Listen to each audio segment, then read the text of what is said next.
And it begins our great adventure into Africa. 30 days the European team have had the cars, and now we've got our hands on the GL and the GLA, and we're heading into Africa, into the wild unknown. Somewhere out there's the Paris-Dakar route, right? And that's been a lifelong dream for all of us. To go find that route, and it runs through Morocco and the Western Sahara. That's where we're going. That's what's going to make this whole trip exciting, right? Morocco is a beautiful country to be driving in, at least here at the start of our journey.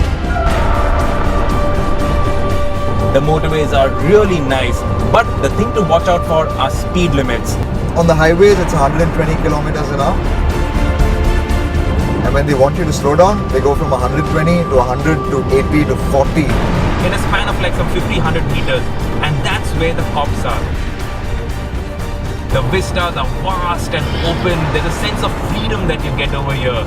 This is Africa, and I love it.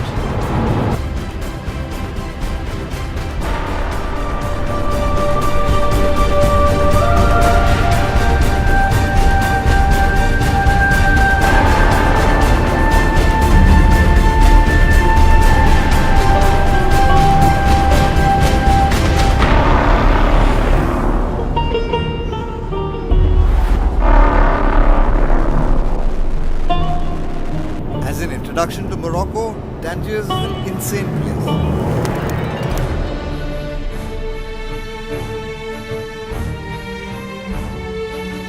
And it's got the Kasbah, the old fort with walls that date back to the very first invaders, the Romans.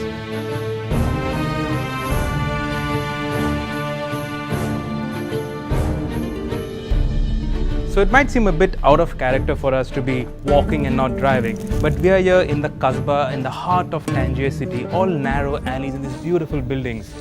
And these narrow alleys, they lead to the tomb of a world-famous, in fact world-renowned traveller, Ibn Battuta, who in many ways is the original overlander.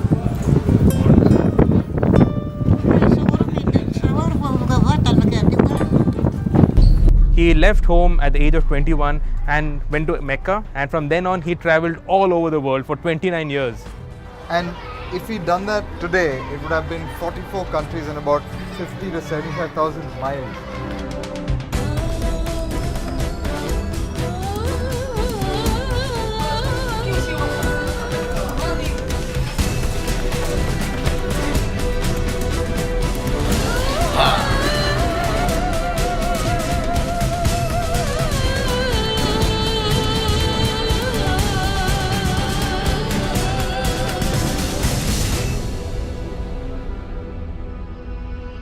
So he finished his book on his world travels in the year 1355 in a place called Fez, which is somewhere not too far from here.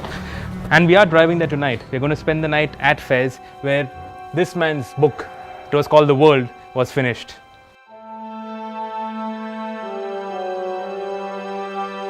I like to think that that's what our cars are doing on this trip. In some ways, this trip is paying homage to old Ibn.